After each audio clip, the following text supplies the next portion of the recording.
By now, we all know the tales of Kyrie Irving, his brief tenure at Duke, followed by his splash in the NBA as a master ball handler and difficult shot maker, and even his fantastic performance as Uncle Drew in the Pepsi commercials.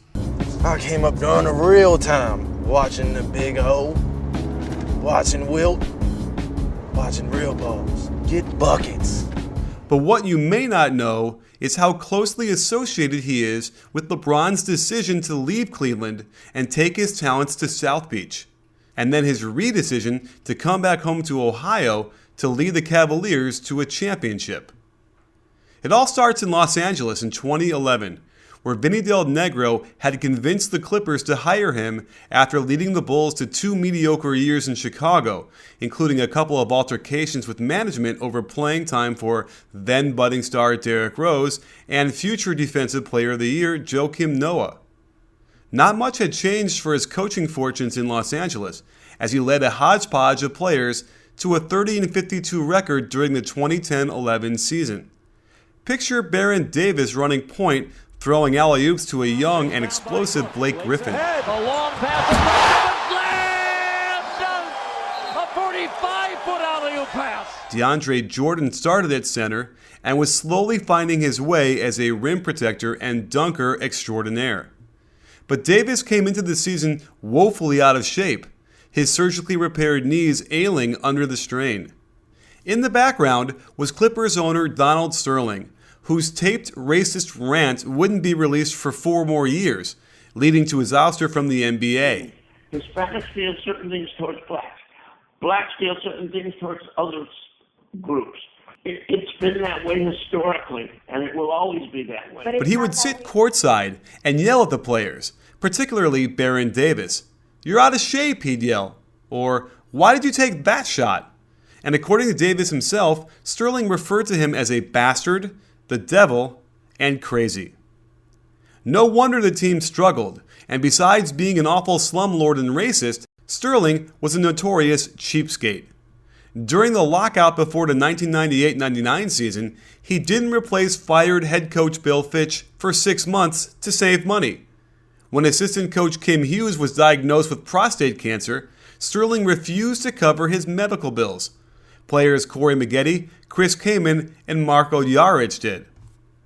And so midway through the 2010-11 season, Sterling was eyeing Baron Davis's salary, who had 3 years and $41.6 million left on it, and felt compelled to save some money.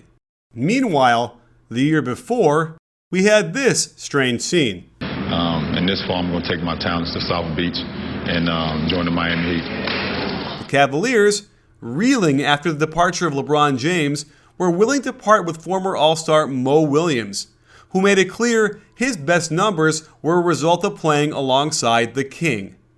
As a throw-in, the Cavs included Jamario Moon, who had played little and produced sparingly. And in the mind-boggling move, the Clippers included their first-round pick in 2011. At the time, it was clear Baron was entering the end of his career, but he was still producing. His stats were almost identical to Mo Williams, who was 3 years younger. So while the Clippers might have been getting a slight upgrade at the point guard position, lining up Jamario Moon alongside a first-round pick tilted this much farther in the Cavs' favor. Normally, general managers take to trading first-round picks with protection on them, meaning if their pick falls in the top 3, for instance, that pick doesn't convey until the next year, and the protection might continue for several years. Their general manager back then was Neil O'Shea, generally regarded as one of the best GMs in the league. And while he might have been calculating the odds of that pick going number 1, it ended up being less than 3%, it is still a dereliction of duty to send it out in that deal unprotected. The Cavaliers would have undoubtedly done the deal with a top 3 or a top 5 protected pick. On top of all this, the draft itself wasn't shaping up to be particularly strong on transformational talent. And looking back on it now, that assessment rings true. While 5 of the top 10 picks became starters, the second pick was Derrick Williams, the 6th was Jon Vesley, and number 10 was Jimmer Fredette. The last 2 aren't even in the league anymore. The teams resumed their seasons with Mo Williams shooting better as a Clipper and Los Angeles actually splitting their last 11 games. But the season ended as a dud with a 32-50 record. The Cavaliers continued their plunge, finishing 8-15, even though Barron also shot a little bit better. And by December of that year, after a long lockout delayed the start of the season, the Cavaliers cut him from the team. But that didn't matter much to Cleveland since they got what they had came for, an unprotected first-round pick.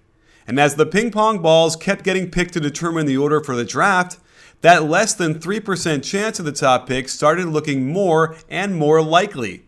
Don't forget, because LeBron abruptly left them the year before, they went from the number 1 seed in the East to the bottom of the conference.